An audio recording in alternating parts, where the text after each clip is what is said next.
Assalamualaikum warahmatullahi wabarakatuh. Kami dari kelompok 1 di sini akan membuat video presentasi mengenai diagnosa kesulitan belajar. Nah, di sini saya dan rekan-rekan saya akan menjelaskan mengenai definisi kesulitan belajar, faktor penyebab kesulitan belajar, karakteristik kesulitan belajar, klasifikasi kesulitan belajar, identifikasi kesulitan belajar, penanganan kesulitan belajar, serta contoh kasus anak yang mengalami kesulitan belajar. Oke teman-teman, ditonton terus ya. Semoga video ini dapat memberikan pemahaman kepada kalian semua mengenai tentang diagnosa kesulitan belajar. Terima kasih. Assalamualaikum warahmatullahi wabarakatuh. Nama saya Salama Namira Yusuf. NIM saya 18 010 1111. Saya akan mempresentasikan tentang definisi kesulitan belajar.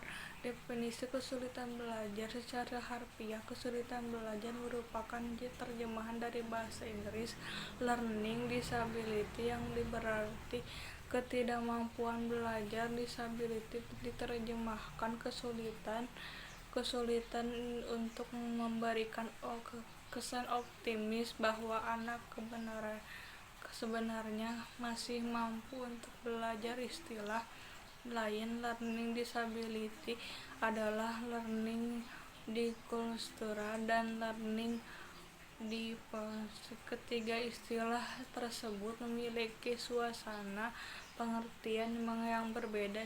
Di satu pihak, penggunaan istilah learning memiliki learning di proses lebih benda positif, namun pihak lain istilah learning disability lebih menggambarkan kondisi fakultan.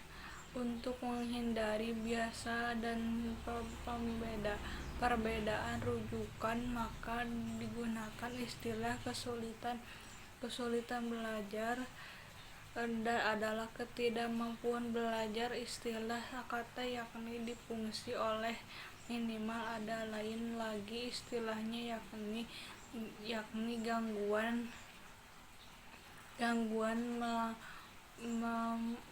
yang melogus. Dalam Suryani 2010, menurut Hamili Suryani 2010, kesulitan belajar adalah beragam bentuk kesulitan yang nyata dalam aktivitas mendengarkan, bercakup, membaca, menulis, mencatat, dan atau dalam berhitung. Gangguan tersebut berupa gangguan interik yang diduga karena adanya disfungsi sistem saraf pusat. Kesulitan belajar bisa terjadi bersamaan dengan gangguan, misalnya gangguan hambatan sosial dan emosional dan pengaruh lingkungan, misalnya perbedaan budaya atau proses pembelajaran yang tidak sesuai. Perkenalkan, nama saya Vegi Ayu Pratiwi, NIM 18010135. Baik, di sini saya akan melanjutkan presentasi terkait definisi pengertian kesulitan belajar. Menurut Rangkuti tahun 2018 menyatakan bahwa belajar merupakan perubahan disposisi atau kemampuan yang dicapai seseorang melalui aktivitas. Sedangkan dalam psikologi belajar yaitu suatu perubahan perilaku yang relatif tetap sebagai hasil adanya pengalaman. Selanjutnya, menurut Slameto dalam Rangkuti tahun 2018 juga mengungkapkan bahwa belajar adalah suatu proses usaha yang dilakukan individu untuk memperoleh suatu perubahan tingkah laku yang baru secara keseluruhan sebagai hasil pengalaman individu itu sendiri dalam interaksi dengan lingkungannya. Dari definisi tersebut, maka dapat disimpulkan bahwa arti dari belajar yaitu suatu kegiatan individu untuk memperoleh suatu perubahan tingkah laku sebagai hasil dari pengalaman interaksi individu itu sendiri dengan lingkungannya yang bersangkutan dengan kognitif, efektif, dan psikomotorik. Setiap proses kegiatan belajar yang dilakukan oleh individu pastinya tidak selamanya berjalan dengan lancar dan sama, dan tidak jarang kita temui di dunia pendidikan. Maka dari itu hasil belajar setiap individu tidak bisa disamaratakan pada setiap individu. Setiap individu memiliki proses belajar yang berbeda-beda. Ada yang belajar dengan secara lancar dan sesuai dengan kegiatan individu, dan ada juga yang mengalami proses pembelajaran yang memiliki hambatan atau seringkali disebut dengan kesulitan belajar. Selanjutnya, menurut Rakuti tahun 2018, kesulitan belajar merupakan hambatan atau gangguan belajar pada anak dan remaja yang ditandai oleh adanya kesenjangan yang signifikan antara taraf inteligensi dan kemampuan akademik yang seharusnya dicapai. Hal ini disebabkan oleh gangguan di dalam sistem saraf pusat otak atau gangguan neurologis yang dapat menimbulkan gangguan perkembangan seperti gangguan perkembangan bicara, membaca, menulis, pemahaman, dan berhitung. Anak-anak di sekolah pada umumnya memiliki karakteristik individu yang berbeda-beda, baik dari segi fisik, mental, intelektual, atau sosial emosional. Selain itu, Rangkuti tahun 2018 juga menyatakan bahwa kesulitan belajar yaitu suatu kondisi di mana peserta didik tidak dapat belajar secara wajar yang disebabkan oleh adanya ancaman, hambatan, atau gangguan dalam belajar. Kesulitan belajar individu tidak selalu disebabkan oleh faktor inteligensi yang rendah atau kelainan rendah. Akan tetapi ada juga yang disebabkan oleh faktor-faktor non-inteligensi. Maka dari itu, IQ individu yang tinggi tidak dapat menjamin dalam keberhasilan belajar. Individu yang mengalami dalam kesulitan belajar sering disebut juga dengan prestasi rendah atau kurang, atau juga disebut dengan underachiever, atau yang dimana individu seperti ini tergolong memiliki IQ yang tinggi tetapi memiliki prestasi belajar yang rendah atau di bawah rata-rata. Seperti potensial individu yang memiliki IQ tinggi maka akan memiliki prestasi yang tinggi pula. Akan tetapi individu yang mengalami kesulitan belajar tidak seperti ini gitu ya. Kesulitan dalam belajar pada individu sangat berkaitan dengan aspek motivasi, minat, sikap, kebiasaan belajar, pola pendidikan yang terima dari keluarga. Adapun kesulitan belajar menurut Roshida dalam Nafisa 2011 diantaranya yaitu yang pertama, learning disorder atau ketergantungan belajar. Learning disorder atau ketergantungan belajar merupakan proses belajar seseorang akan terganggu karena timbulnya respon yang bertentangan. Pada dasarnya, orang yang mengalami gangguan belajar, prestasi belajarnya akan terganggu. Akan tetapi proses belajarnya yang terganggu atau terhambat oleh adanya respon-respon yang bertentangan gitu ya.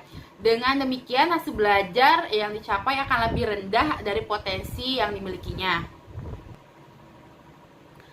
Dan selanjutnya yang nomor 2, learning disabilitas atau ketidakmampuan belajar merupakan ketidakmampuan seorang siswa yang mengacu pada gejala di mana siswa tidak mampu belajar atau menghindari belajar, sehingga hasil belajarnya di bawah potensi intelektualnya. Yang ketiga, learning dysfunction atau ketidakfungsian belajar yaitu individu yang menunjukkan gejala di mana proses belajar tidak berfungsi dengan baik meskipun pada dasarnya tidak ada tanda-tanda subnormalitas mental, gangguan alat indera atau gangguan psikologis lainnya.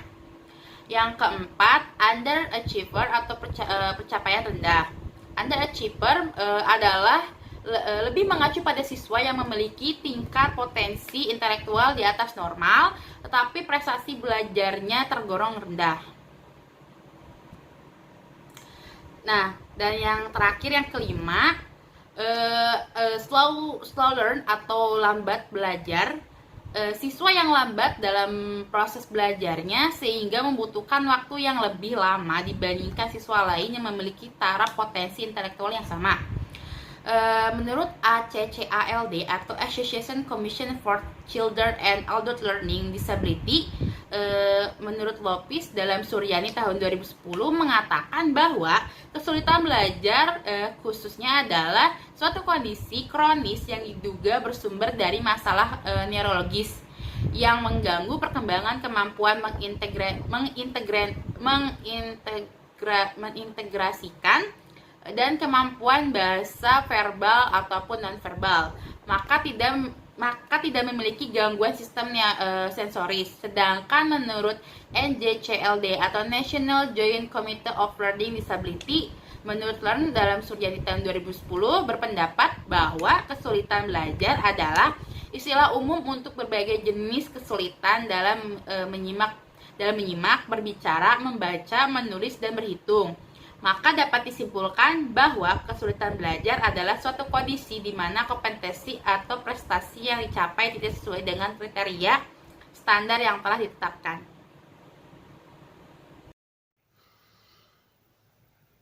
Bismillahirrahmanirrahim. Perkenalkan, nama saya Ade Ramdhani Suganyar, NIM 18010133. Di sini saya akan menjelaskan tentang faktor penyebab kesulitan belajar, di mana saya akan menjelaskan tentang faktor eksternal. Dalam faktor eksternal terbagi beberapa faktor. Yang pertama, faktor keluarga, yaitu tentang bagaimana cara mendidik anak, hubungan orang tua dengan anak. Terus yang kedua, ada faktor suasana. Suasana sangat gaduh atau ramai itu juga dapat menyebabkan kesulitan belajar, di mana ketika siswa ingin belajar, keadaan suasana gaduh atau ramai, dia tidak akan fokus. Terus yang ketiga, ada faktor ekonomi. Keadaan yang kurang mampu juga sangat mempengaruhi dalam belajar. Terus yang keempat, faktor sekolah. Contohnya misalnya faktor guru tidak berkualitas, hubungan guru dengan murid kurang harmonis, metode pengajaran yang kurang baik, yang kurang disenangi oleh siswa, itu juga sangat mempengaruhi kesulitan belajar.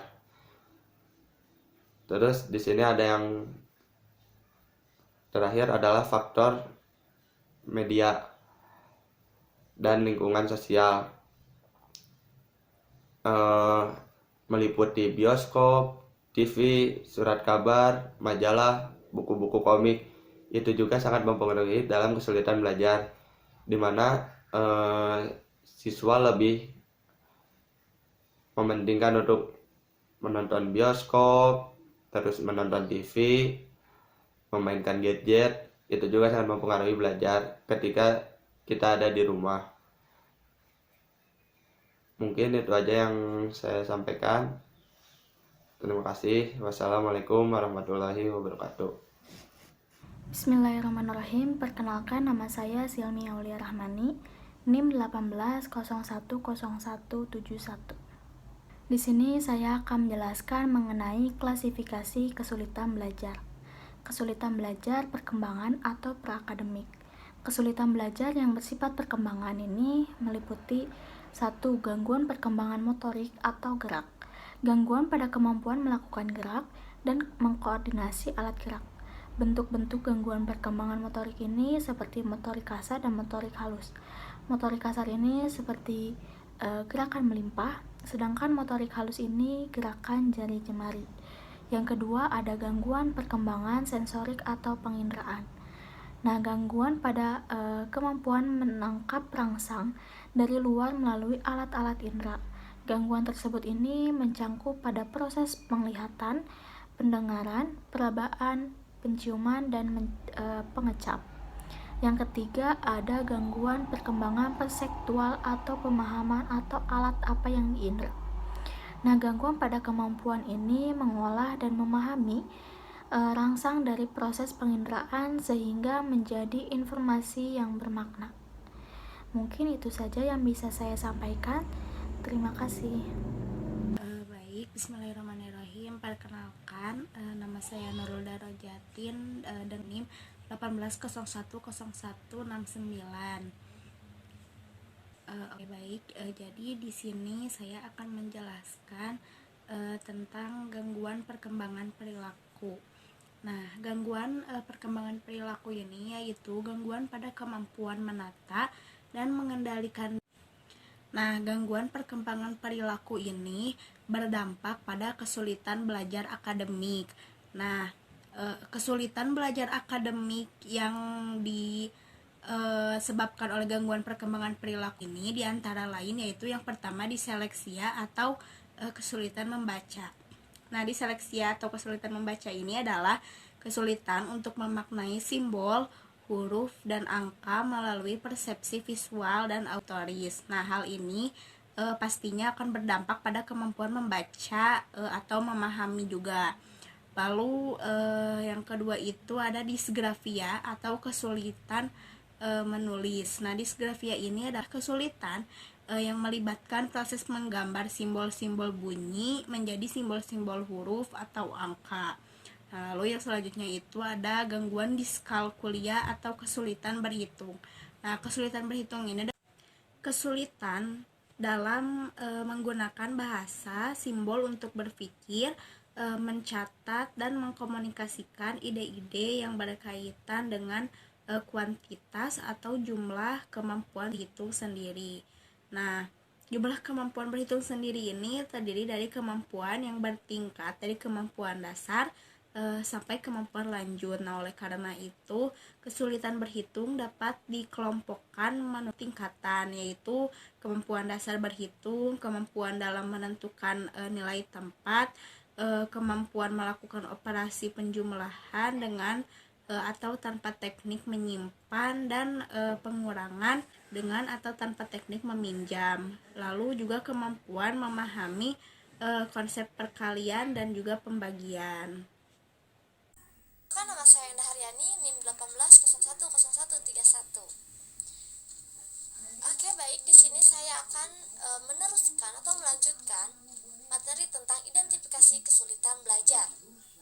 Layanan identifikasi kesulitan belajar dan diagnostik kesulitan belajar yaitu mengandung makna upaya untuk mengenal dan menetapkan siswa-siswi yang diperkirakan mengalami kesulitan belajar, menetapkan jenis dan sifat kesulitan yang dimiliki oleh siswa dalam rangka menetapkan jenis bantuan yang akan diberikan. Kesulitan belajar yang dialami siswa sangat berbeda. Oleh sebab itu, kita tidak boleh menyamaratakannya. Oke, adapun menurut Harwell, bahwa dia mengungkapkan sebaiknya asesmen dan identifikasi siswa berkesulitan belajar dilakukan oleh tim yang terdiri dari berbagai disiplin ilmu, yaitu yang pertama, psikolog sekolah, di mana psikolog sekolah ini memperoleh informasi tentang kondisi keluarga, sosial, dan budaya, mengukur inteligensi dan perilaku melalui alat ukur yang berstandar, dan memperoleh gambaran tentang kelebihan dan kekurangan siswa. Nah, yang kedua, ada guru kelas dan orang tua, yaitu memberi informasi tentang perkembangan anak, keterampilan yang telah diperoleh anak, motivasinya, tentang perhatiannya, penerimaan sosial, dan penyesuaian emosional, yang dapat diperoleh dengan mengisi rating skala tentang perilaku anak. Yang ketiga, ada ahli pendidikan, yaitu untuk anak berkebutuhan, khusus melakukan penilaian akademik dengan menggunakan berbagai tes individual, mengobservasi siswa dalam situasi belajar dan bermain, melihat hasil pekerjaan siswa, dan mendiskusikan performa siswa dengan guru dan orang tua. Kemudian yang keempat, perawat sekolah itu memperoleh data perkembangan kesehatan siswa. Perawat bisa meminta siswa untuk menunjukkan aktivitas motorik sederhana, melakukan tes pendengaran dan penglihatan siswa. Dan jika ada masalah kesehatan, perawat bisa mendiskusikannya ke dokter. Oke, yang terakhir yaitu kelima, administrator sekolah, yaitu memfasilitasi pertemuan dengan pihak terkait dan menyediakan dana, dan terkadang juga melibatkan pihak lain seperti guru olahraga, terapis bicara, terapi okupasi, pekerja sosial, atau dokter anak. Assalamualaikum warahmatullahi wabarakatuh. Perkenalkan, nama saya Anissa Nurgina, NIM 18010159. Ini saya akan menjelaskan identifikasi kesulitan belajar. Identifikasi kesulitan belajar adalah penentuan atau pengenalan dalam rangka meneliti dan menentukan gejala-gejala kesulitan belajar yang dialami oleh siswa dalam proses belajar yang menimbulkan adanya hambatan-hambatan tertentu dalam mencapai tujuan belajar. Nah, di sini ada beberapa pendapat mengenai pengertian kesulitan belajar menurut Blesik dan Janas, sebagaimana dikutip oleh pada tahun 1990, menyatakan bahwa kesulitan belajar adalah terdapat suatu jarak antara prestasi akademik yang dihadapkan dengan prestasi akademik yang akan diperoleh. Nah, mereka di sini selanjutnya menyatakan bahwa individu yang mengalami kesulitan belajar adalah individu yang normal, inteligasinya tetapi menunjukkan satu atau beberapa kekurangan penting dalam proses belajar, baik persepsi, ingatan, perhatian, ataupun fungsi motoriknya. Nah, di sini menurut Barton pada tahun 1952, seseorang dapat diduga mengalami kesulitan belajar apabila menunjukkan kegagalan tertentu dalam mencapai tujuan-tujuan belajarnya. Kegagalan belajar yang diidentifikasi oleh Barton ini bersumber dari murid yang ada dalam kategori 4 di sini. Nah, yang pertama itu apabila dalam batas waktu tertentu yang bersangkutan tidak mencapai ukuran tingkat keberhasilan atau tingkat penguasaan seperti mastery level minimal dalam pembelajaran tertentu seperti yang telah ditetapkan oleh guru. Nah, dalam konteks sistem pendidikan di Indonesia, angka nilai batas lulus atau passing grade itu angka 6 atau 60. Nah, murid ini digolongkan dalam lower group. Nah, yang kedua, apabila yang bersangkutan tidak dapat mengerjakan atau mencapai prestasi yang semestinya atau berdasarkan ukuran tingkat kemampuannya seperti inteligasi, bakat, ia diramalkan akan mengerjakan atau mencapai prestasi tersebut. Nah, maka murid ini dapat digolongkan ke dalam underachiever. Nah, yang ketiga, apabila yang bersangkutan tidak dapat mewujudkan tugas-tugas perkembangannya, termasuk penyesuaian sosial, sesuai dengan pola organimisiknya pada fase perkembangan tertentu, maka murid tersebut dapat dikategorikan ke dalam slow learner. Nah, yang terakhir, yang keempat, apabila tidak berhasil mencapai tingkat penguasaan yang diperlukan sebagai prasyarat bagi kelanjutan pada tingkat pembelajaran berikutnya, Murid ini dapat dikategorikan ke dalam slow learner atau belum matang immature sehingga harus melakukan pengulangan atau reperters. Nah, sekian penjelasan dari saya. Selanjutnya akan dilanjutkan oleh teman saya. Wassalamualaikum warahmatullahi wabarakatuh. Nama saya Aini Nur Apipa dengan NIM 180101155. Oke, di sini saya akan menjelaskan mengenai penanganan kesulitan belajar. Nah, penanganan yang diberikan pada anak dengan kesulitan belajar ini tergantung pada hasil pemeriksaan yang komprehensif dari tim kerja. Penanganan yang diberikan pada anak dengan kesulitan belajar ini meliputi ada dua. Yang pertama ada penata laksanaan di bidang medis, dan yang kedua ada penata laksanaan di bidang pendidikan. Nah, di sini saya akan menjelaskan yang penata laksanaan di bidang medis. Nah, penata laksanaan di bidang medis ini terbagi lagi menjadi 4 ya. Yang pertama ada terapi obat. Nah, pengobatan yang diberikan adalah sesuai dengan gangguan fisik atau psikiatrik yang diderita oleh anak. Misalnya berbagai kondisi depresi ini dapat diberikan obat dengan golongan antidepresan. Lalu ada GPPH. GPPH itu apa sih? GPPH itu gangguan pemusatan perhatian atau anak yang hiperaktif. Nah, ini diberikan obat golongan psikostimulansia seperti Ritalin dan lain sebagainya. Nah, lalu yang kedua ini ada terapi perilaku. Nah, terapi perilaku yang sering diberikan adalah modifikasi perilaku. Dalam hal ini, si anak akan mendapatkan penghargaan langsung jika ia dapat memenuhi suatu tugas atau tanggung jawab atau perilaku positif tertentu. Di lain pihak, ia akan mendapatkan peringatan jika ia memperlihatkan perilaku negatif. Nah, di sini itu diberlakukan reward dan punishment. Jika si anak melakukan atau menunjukkan perilaku positif, si anak ini akan mendapatkan reward atau penghargaan. Sebaliknya, jika si anak ini memperlihatkan atau menunjukkan perilaku negatif, si anak ini akan mendapatkan punishment atau hukuman.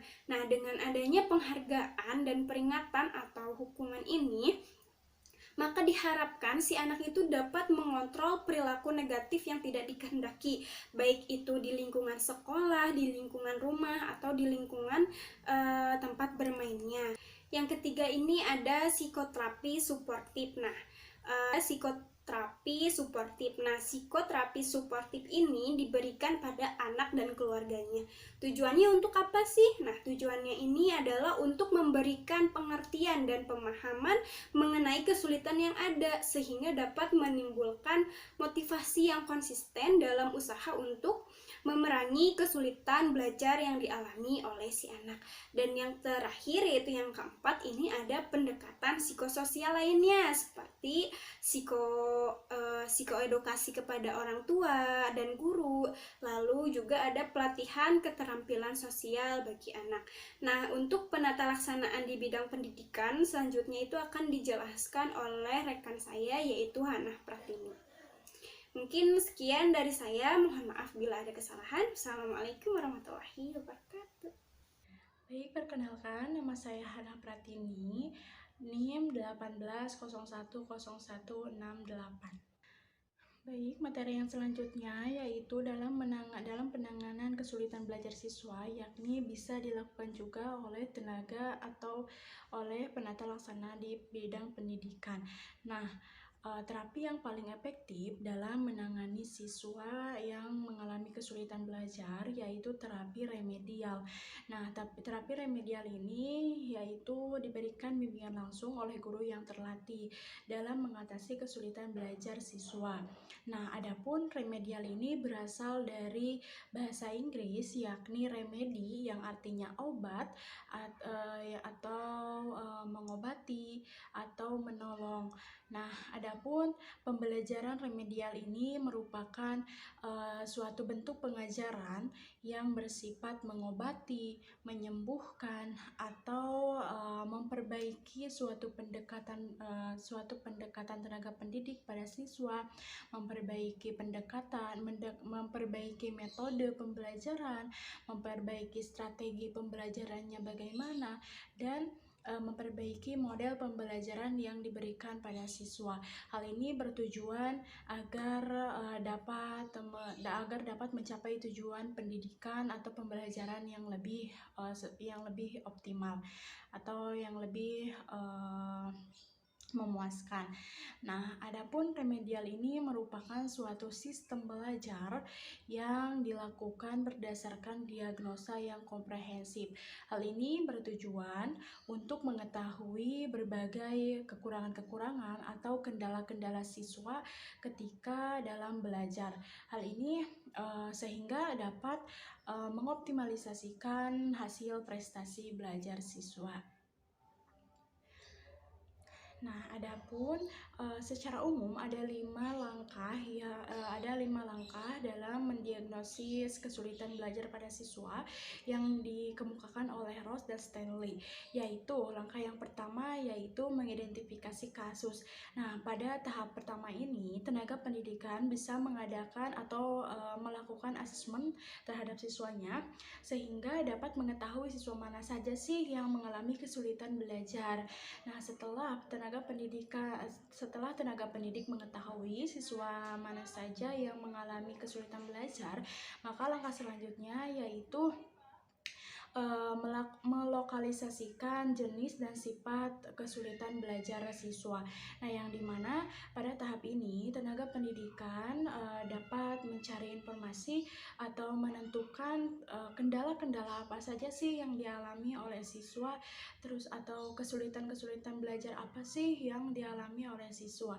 Nah, setelah tenaga pendidikan mengetahui kesulitan belajar apa yang dialami oleh siswanya, maka langkah selanjutnya yaitu mencari faktor-faktornya atau menentukan faktor-faktor penyebab terjadinya kesulitan belajar pada siswanya.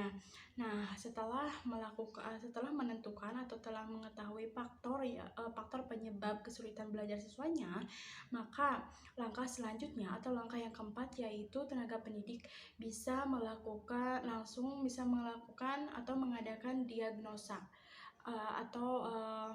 bisa mengadakan prognosis, yaitu yang dimana pada tahap prognosis ini tenaga pendidikan mencari solusi atau menentukan langkah-langkah apa sih yang harus dilakukan oleh tenaga pendidik untuk mengatasi siswanya yang mengalami kesulitan belajar.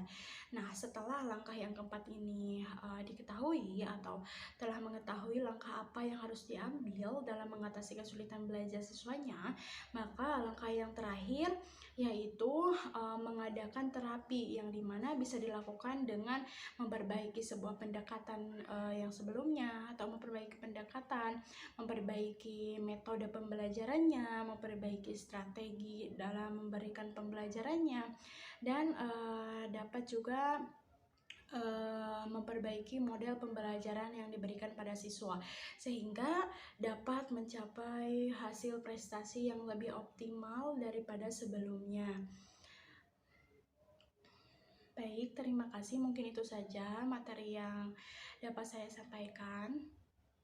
Dilanjut oleh teman saya.